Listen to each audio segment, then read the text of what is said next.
We're at the Mishnah on Tzadi Tesamid Beis at the bottom, 99b3. Shum hadayanim. So, if the judges made a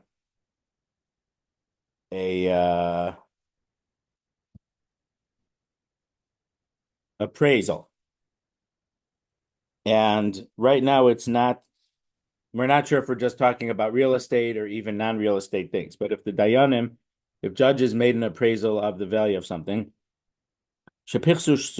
where they said it was a sixth lower than it actually was, so they were undercharging, or their appraisal was a sixth too much, their sale is nullified. So this seems that it's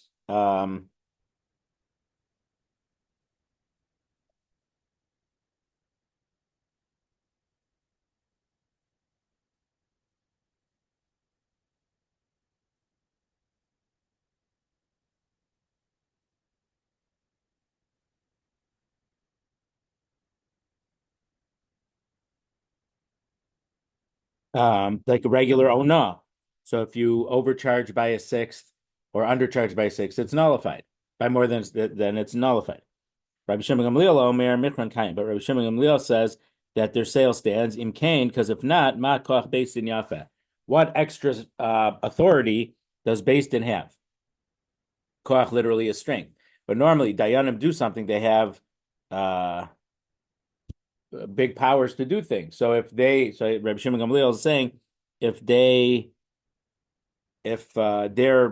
appraisals was limited to the same limitations that regular people do, then based in has no special authority. But if they made an announcement of an upcoming sale of this stuff, and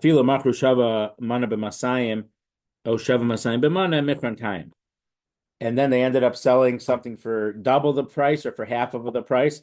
So they sold a $100 piece of land for $200, or a $200 piece of land for only $100.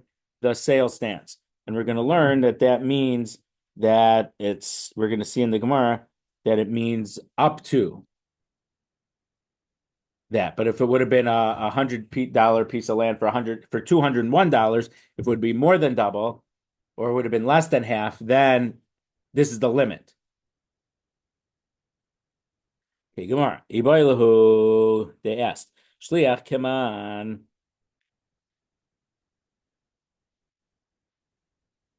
If a shliach makes a mistake for selling a field of an almana, which would he be like a regular person that any mistake nullifies the sale, or if it would be up to a six, similar to the authority of the Beis Din.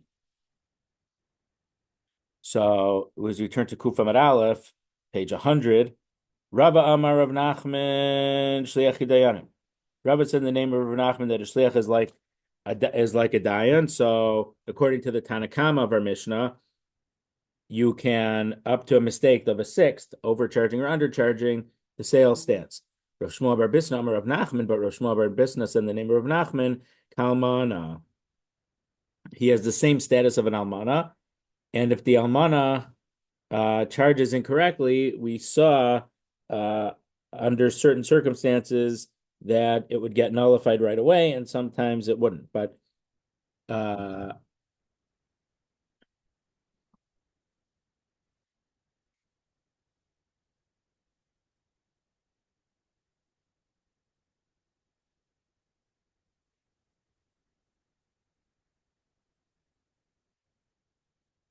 if you look at Tosfos, the question is that if it's a regular shliach, he wouldn't have any more authority than a Beis Din, because even though Rav Shimon Gamliel in the Mishnah is one who says that up to double or half, because Beis Din has special koach, if the person was a regular shliach, whatever applies to the woman would apply to her.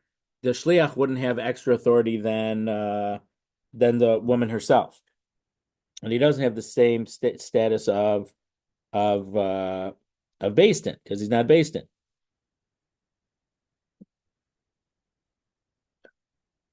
So Rabbeinu Tam says that this case is talking about a shliach of the Beis Din. So even though it's not the Beis Din themselves, but the shliach Beis Din will have the authority of Beis Din. Because if we're just talking about if the woman makes a shliach, if the woman would overcharge and it would be nullified, the shliach overcharge would also be nullified. So that's Rabbeinu Tam's opinion. But Tosfos has a different opinion also. That's even a thing. A regular shliach. We won't go into it now, but the Rabbeinu Tam's opinion makes a lot of sense right now.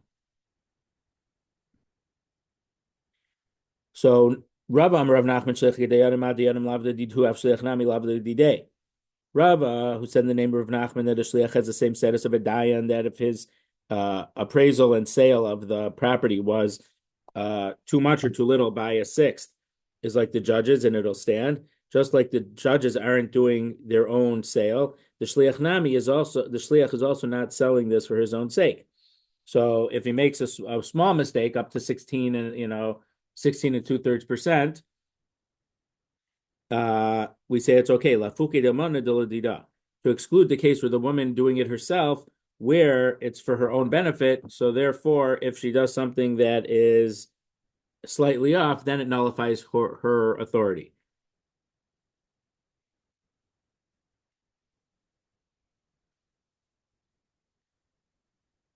Rav Shmuel Bar Bisna Rav Nachman Kalmana, but Rav Shmuel Bar Bisna said in the name of Rav Nachman that the agent is like the almana herself.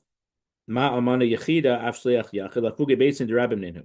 Just like an almana is an individual person, an agent that in this case would also be an individual. So to exclude a beis din, because a beis din is multiple people. So when you have more than one person dealing with something, hopefully the efficiency is going to go up. One person might make a mistake. When you have three people looking at it, one person might say this, one person might say that, and then they might say, well, why are we looking at it a different way?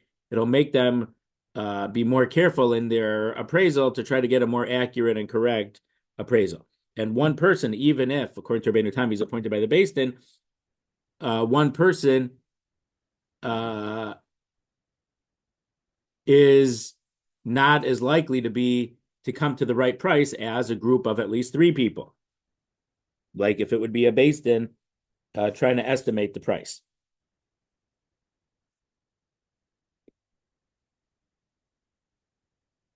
The hilchasa and the halacha is shliach kalmana. The shliach is like the amana. So if the widow makes a small mistake, her sale was nullified. So too, if the shliach does, it's nullified. Umay shna mehad etnan. Omer l'shulch otzei v'trom term kedas balabayis. The Mishnah we saw from Trumos, and it's a Gemara in Kedushin. We saw it a few weeks ago, or last week and the week before. If someone said to someone else, "I have this produce, and Truma hasn't taken off yet, so please take off Truma for me." So he should take the same percentage that the Balabayas takes, either 1 out of 40, 1 out of 50, or 1 out of 60.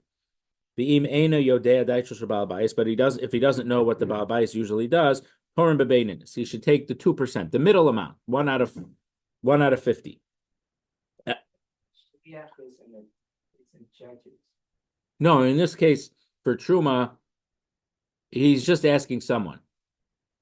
Because it says earlier that the agent is like judges. That was the Shiloh, right? So that was the Shiloh Gemara, but that's where the agent, the woman, agent was selling the land for the woman to get her ksuva. So that was that question. So now we're asking from a different Mishnah, and in this case of taking truma has nothing to do with Beis Din. So I have a pile of produce, and I'm asking you, can you please be my shliach and take off truma for me? So you take off the percentage that I usually take off, and if you don't know, you should take the medium amount, 1 out of 50, 2%. Piches asara ahosif asar trumas or truma, and if you did 10% too much or 2% too little, still trumas and truma. What you did works, and let's say if you took too much, more than what I would take off, you're taking stuff away from me that I didn't want to have given away. But we say a small amount like that is not a big deal. Or if you take not enough, that's also okay, and it's not stealing from the Kohen. Or I don't know if it's literally stealing from the Kohen, but So it's not a problem. So how come there the shliach can make a mistake? And how come here when the woman's selling her field or it's trying to sell her late husband's field to get her ksuva payment, how come such a mistake would not be would invalidate the sale? So what's the difference between selling the land, the Gemara is asking, and the case of the shliach taking off truma? If he takes the wrong amount of truma, it is okay. So the Gemara says, "Hasam kaven the ikad to turn ba'in rav, ikad to turn ba'in yafe, amar li lahachi amati." When the balabas asked someone to take truma off, and the guy didn't know how much the balabas usually takes off, he says, "I thought that you were a very generous person, and you take off 1/40th." Or if he did two lets, he thought I thought that you only take off the minimum, and that's why I did the 1/60th and I didn't do the 1/50th. But it's not a case of error. The halacha is that you're supposed to take what you think the balabais would take off himself. And here you misrepresented the person. You saw that the guy drives a 30-year-old car. His pants are frayed at the bottom. You figured that he's not a very generous guy. So you took 1/60. But really, for Truma, the guy, he says, I could help support Kohanim. I love being able to support a Kohen. So I like giving a Kohen 1/40. So it wasn't a case of neglect that the person took off the wrong amount of truma. Aval hacha usahu. But when you mischarge for a field, that's an actual mistake. Amarle lo ibaylach lemite, and the person who the balabas in the case of asking someone to sell your field, or a case like that, you could say, I hired you, or I shouldn't say hired, that's not a case. You could say that I didn't want you to make such a mistake. So when you make even that mistake, then it's a problem. So because the truma is based on a different principle than sales, you can't compare the halacha of selling a field to and selling it for the wrong price versus giving the either too much or too little truma in a case of truma. It could also be a case where the guy didn't know and they estimated you that you were a medium and you would give 2% of your truma, 1/50th. And in reality, you would give, you only gave 1/60. So he took off more than you would have given. But in regard to the truma, we say that is within the realm of within the regular baselines, I should guess, of what he could take out for you. So that would not be a problem that he took off too much truma. Amar of Huna bar Chanina, Amar of Nachman, halachik divrei chachamim. So who do we pass like in our Mishnah? We just before this question from Truma, we said we asked who what's the halacha in the case of the machlokas amoraim is if a shliach is like the beis din or shliach is like the almana, and we said we passing that the shliach is like the almana, and a small mistake is going to nullify the sale. Now we're asking what do we pass like in the Mishnah? Do we pass in like the Tanakama that if beis din appraisal was off by a sixth, the sale is nullified, or do we pass in like Rabbi Shimon ben Gamliel that beis din could be off either by half or by double, and because koach beis din yafe, beis din has extra power. So Amar Rav Huna Amar Rechina Amar Rav Nachman, Rav Huna bar Chanina send the name of Rav Nachman. Halacha Gdiver Chachamim, we paskin like the Chachamim that they could only be off by a sixth in estimating or appraising the value of the property. So then Gemara asks, "V'leisle Rav Nachman ma koach beis din yafe." So Rav Nachman, the problem. So here Rav Huna bar Chanina send the name of Rav Nachman that we paskin like the Chachamim. Now remember, in the Mishnah, the Chachamim said it could only be off by a six. Rabbi Shimon Gamliel says it could be off. They could sell a 200 field for 100 or a $100 field for 200. Whether they doubled it or did it half, up to that amount, it stands. Because if not, what special authority does beis din have? So the Gemara is saying because Rav Nachman is pasking like a Chachamim, it shows that he's not paskening like the opinion that Makoach beis din yafe, that beis din has special authority. And we're going to say that from other psakim of Rav Nachman, we know that Rav Nachman does hold Makoach beis din yafe. So why would Rav Nachman not follow that principle that we know from other cases in this Mishnah? So let's see what the Gemara says. Rav Nachman doesn't hold of the principle that beis din has special authority. The Amar Rav Nachman Amar Shmuel, but Rav Nachman said the name of Shmuel. Yisomim shabo lachlik v'nichsei aviyam.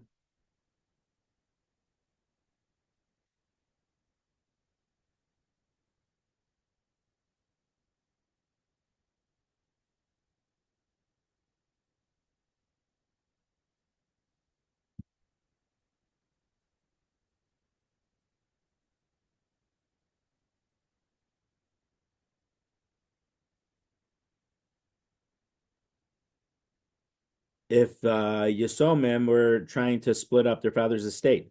Beis Din Mamidin Lahem Apitropos. The Beis Din appoints an apitropos. So some type of trustee whose job is to fairly split up, manage the estate and split up the stuff for the kids. So, and when there's an apitropos, it seems that we're dealing with katanim, because if they were adults, they could make their own decisions and fight it out themselves. But we're talking about a case normally when apitropos is when we're dealing with kids because they don't know how to what that means and how to do this stuff. Ubar lahim chelik yafe, and this apitropos has to.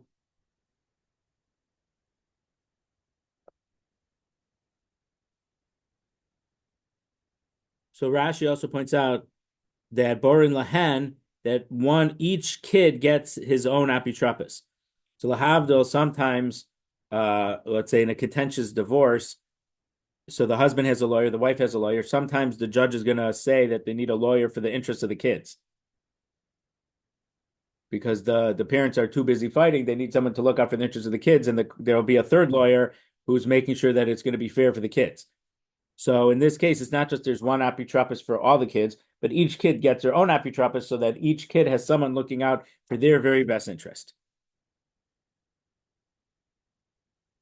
So each apitropos is going to choose a good portion of the estate for each kid. But if the kids grow up, once they become bar mitzvah, bas mitzvah, or whatever the level is, yecholim limchos, they're able to protest and complain about what they did, and they say, what this apitropos did for me is not what I want, and it's not what I would have wanted, so I complain, and yecholim limchos means that the Beis Din will potentially reopen the not reopen, but re-examine the estate, and they might do a new splitting up of the assets.